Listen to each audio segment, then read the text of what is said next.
현금은 얼마까지, 재산은 얼마까지, 그리고 소득은 얼마까지 기초연금을 받을 수 있는지 말씀드리도록 하겠습니다. 기초연금 관련해서 가장 많이 물어보시는 질문이 있는데요. 그것은 바로 현금은 얼마까지 기초연금 받을 수 있나요? 재산은 얼마까지 기초연금 받을 수 있나요? 소득은 얼마까지 기초연금 받을 수 있나요? 인데요. 과연 이런 현금과 재산, 소득이 얼마까지 있어도 기초연금을 받을 수 있는지 알려드리도록 하겠습니다. 네, 첫 번째로는 현금만 얼마까지 있어도 기초연금을 받을 수 있는지 말씀을 드리려고 하는데요.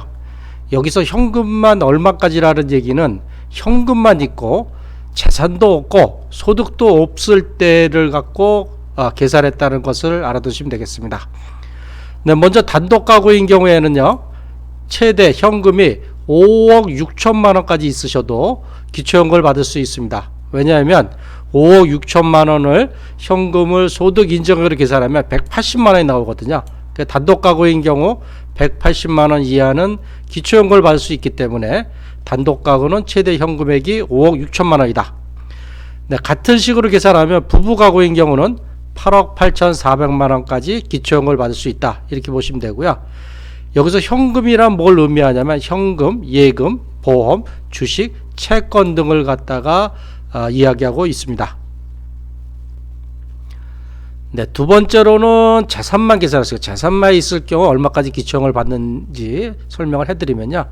일단 단독가구인 경우 대도시 기준으로 설명을 해드리고 있습니다.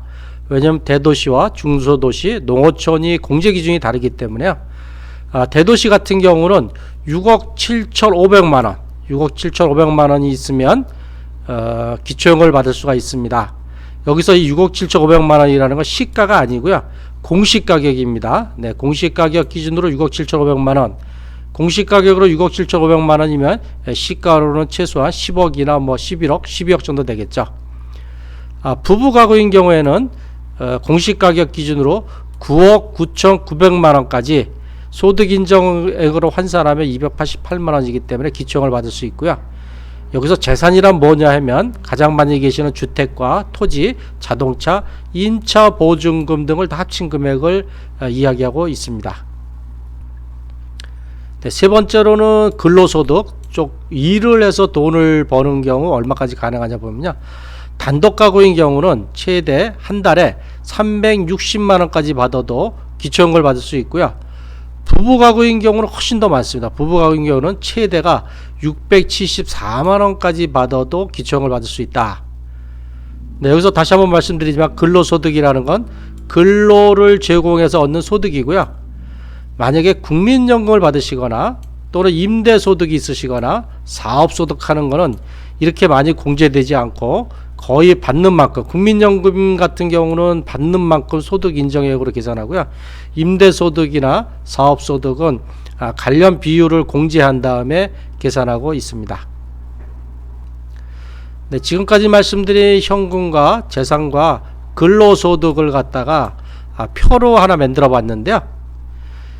여기서 현금 단독가구인 경우를 말씀드리면 현금은 5억 6천만 원, 재산은 6억 7,500만 원, 근로소득은 360만 원인데요.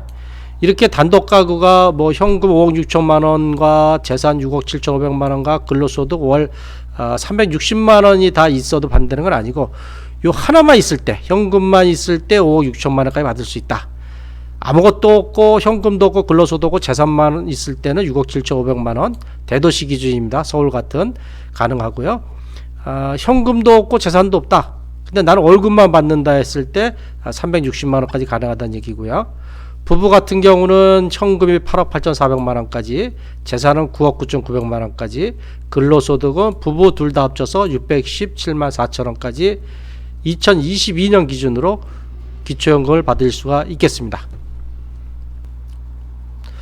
네, 이렇게 현금과 재산과 근로소득만을 따로따로 계산해 보면 기초연금은 가난한 노인들만 받는 것이 아니고요. 먹고 사는데 별 문제가 없는 분들도 대부분 받는 연금이다. 이렇게 볼 수가 있겠습니다. 실제로 기초연금은 65세 이상 노인 전체 중에 하위 70%가 받는 연금입니다. 즉 노인 인구 10명 중에 7명이 받을 수 있는, 대부분 받을 수 있는 복지 혜택이라고 보시면 되겠습니다. 그런데 앞에서 말씀드린 것처럼 모든 노인분들이 현금과 재산과 소득만 오로지 하나만 있는 것은 아니고요. 2020년에 노인 실태 조사를 할 때 노인 가구당 평균 재산을 계산해 봤는데요.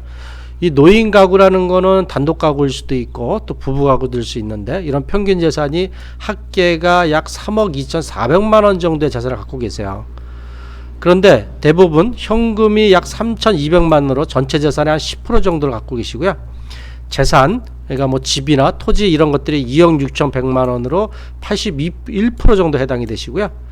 또 소득, 일해서 받는 소득 같은 경우 약 3천만 원으로 10% 정도가 해당되고 있습니다. 이렇게 대부분의 노인들이 현금과 재산과 소득을 골고루 가지고 있다, 이렇게 보시면 되겠습니다. 네, 혹시 조금 더 시간이 있으시다면 제가 이 현금과 재산과 소득과 부채를 어떻게 계산하는지를 좀 간단하게 설명을 드리도록 하겠습니다. 첫 번째로는 현금을 계산하는 방법은요, 이 공식이 있는데, 공식은 현금에서 일단 2천만 원을 공제를 하고요. 2천만 원을 공제한 금액에 연리 4%를 곱한 다음에 그거를 나누기 12개월을 합니다. 만약에 현금이 1억 원이 있다고 생각하고 계산을 해보면 1억 원 빼기 2천만 원을 하면 8천만 원이 되죠. 이 8천만 원에 4%를 곱하면 320만 원이 되고요. 네, 이 320만 원을 12개월로 나누면 26만 6,667원이 되겠습니다. 즉 현금 1억 원이 있다 그러면 이 소득 인정액으로 환산해서 계산된 금액은 26만 6,667원이다, 이렇게 보시면 되고, 현금 2억 원이 있다 그러시면 이거 소득 인정액으로 환산하면 60만 원이 계산이 된다, 이렇게 보시면 되겠습니다. 여기서 약간 의문이 들 수도 있는데요.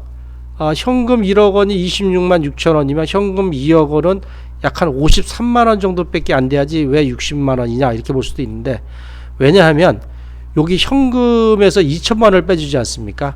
그래서 1억 원에서 2천만 원을 빼면 8천만 원이지만 2억 원에서 2천만 원을 빼면 1억 8천만 원이다. 1억 8천만 원을 이런 식으로 계산하면 60만 원이 된다, 이렇게 보시면 되겠습니다. 네, 두 번째로는 재산을 계산하는 방법인데요. 간단하게 설명드리면 공시지가입니다. 기준이 시가, 그러니까 뭐 매매가나 내가 구매할 때 가격이 아니고요. 공시지가 기준으로 계산합니다. 집 같은 경우도 공시지가에 지역별로 공제금액이 있어요. 여기 공제한 금액에 4%를 곱하고 역시 나누기 12개월을 하는데요. 만약에 공시지가, 아파트의 공시지가가 3억 원이다, 이렇게 하면 지역별로 공제금액이 달라요. 대도시는 1억 3,500만 원을 공제하고, 중소도시는 8,500만 원을 공제하고, 농어촌은 7,250만 원을 공제합니다. 이렇게 3억 원에서 대도시 1억 3,500만 원을 공제하면 대도시는 1억 6,500만 원이 남고요. 중소도시는 8,500만 원을 공제하면 2억 1,500만 원이 남고, 농어촌은 7,250만 원을 공제하면 2억 2,750만 원이 남습니다. 네, 여기에 4%라고 나누기 12개월을 하면요, 이것이 바로 소득 인정액인데요. 재산을 소득 인정액으로 환산한 건데, 대도시는 55만 원으로 계산이 되고요. 중소도시는 71만 6,667원, 농어촌은 75만 8,333원으로 계산되고 있습니다. 또 여기도 이렇게 보시면, 아니 대도시는 55만 원밖에 안 되고 중소도시는 71만 6천 원이고, 아니 농어촌이 제일 못 사는 집이 뭐 75만 8천 원 계산이 되냐, 이렇게 생각할 수도 있지만, 요 공시지가 3억 원을 기준으로 한 거고요. 네, 만약에 아파트 32평형이다 이렇게 생각하면 공시지가가 대도시가 가장 비쌀 거고 농어촌이 가장 싸지 않겠습니까? 그런 기준으로 똑같은 평형으로 계산을 하게 되면 이 소득 인정액은 농어촌이 더 적게 나온다, 이렇게 보시면 되겠습니다. 네, 세 번째로는 소득을 계산하는 방법인데요. 소득을 계산하는 공식은 근로소득, 자, 일해서 받는 소득에서는 103만 원을 빼줍니다. 요것만 빼주는 게 아니고 103만 원을 빼준 거에 또 70%만 계산해요. 그런데 이제 연금 등 소득, 이런 소득 같은 경우는 국민연금이나 개인연금 이런 건 100% 다 반영을 하고 있습니다. 뭐 사업소득 같은 경우도 경비율 공제한 다음에 계산하고 있고요. 만약에 근로소득, 내가 월급을 200만 원 받는다 이렇게 계산하면, 자 200만 원 빼기 103만 원 곱하기 70% 하고요. 만약에 연금이 40만 원 있다고 계산해 볼게요. 그러면 근로소득 200만 원에서 103만 원을 빼면 97만 원이 되고요. 97만 원에 70%를 곱하면 67만 9천 원이 됩니다. 그러니까 67만 9천 원에 연금 40만 원 100% 다 계산한다 그랬죠. 그러면 67만 9천 원 더하기 40만 원 하면 소득 인정액으로는 107만 9천 원으로 계산되게 되겠습니다. 다시 한번 좀 말씀드리면, 월급, 일해서 받는 근로소득 200만 원은 소득 인정액으로 환산하면 67만 9천 원으로 계산이 되고요. 연금 소득 40만 원은 전액 공제 없이 다 계산되니까 40만 원 모두 다 소득 인정액으로 계산이 된다. 이렇게 보시면 되겠습니다. 자, 네 번째로는 부채인데요. 살다 보면은 은행에서 돈을 빌릴 수도 있지 않습니까?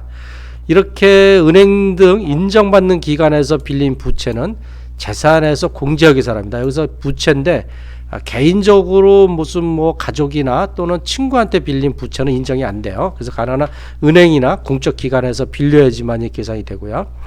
요 공식은 재산과 비슷합니다. 이 부채에 4%를 곱하고 나누기 12개월을 해요. 이게 만약에 내가 은행에서 빌린 돈이 5천만 원이 있다. 이렇게 되면 5천만 원 곱하기 4% 하면 200만 원이죠. 200만 원 나누기 12개월을 하면 16만 6,667원이 됩니다. 이게 소득 인정액에서 마이너스로 계산이 된다. 즉 부채가 5천만 원 있으신 경우에는 소득 인정액이 16만 6,667원을 빼고 계산한다. 이렇게 보시면 되겠습니다. 네, 소득 인정액 종합 계산한 걸 표로 제가 한번 만들어 봤는데요. 자, 현금이 2억 원이 있다 그러면 소득 인정액으로 60만 원 계산이 되고요. 현금이 공시지가로 3억 원이 있으시면 대도시 기준으로 55만 원 계산이 되고요. 자, 월급이 200만 원 받으시고 국민연금을 40만 원 받으시면 소득 인정액으로 107만 9천 원으로 계산이 되고요. 이 107만 9천 원은 얼마냐? 월급 200만 원이 소득 인정으로 계산돼 67만 9천 원 더하기 국민연금 40만 원입니다. 그리고 부채가 5천만 원 있으시면 이게 마이너스 16만 6,607원이 계산이 돼서 최종적으로 이분의 소득 인정액 합계는 206만 2,333원이 되겠습니다. 자, 여기서 2022년 소득 인정액 기준이 단독 가구는 180만 원 이하죠. 그래서 혹시 이분이 단독 가구이시면 180만 원을 초과하기 때문에 기초연금을 받지 못하시고요. 부부 가구라 그러면 288만 원 이하가 기초연금을 받을 수 있기 때문에 206만 2천 원밖에 안 돼서 기초연금을 받을 수 있겠습니다. 근데 만약에 단독 가구라 해도 여기에 이분이 만약에 국민연금을 받지 않는다 라고 하면 이분의 소득 인정액은 166만 2천 원 정도가 되기 때문에 이분도 역시 180만 원 이하가 돼서 기초연금을 받을 수가 있겠습니다. 네, 지금까지 소득 인정액 계산 방법을 좀 말씀드렸는데요.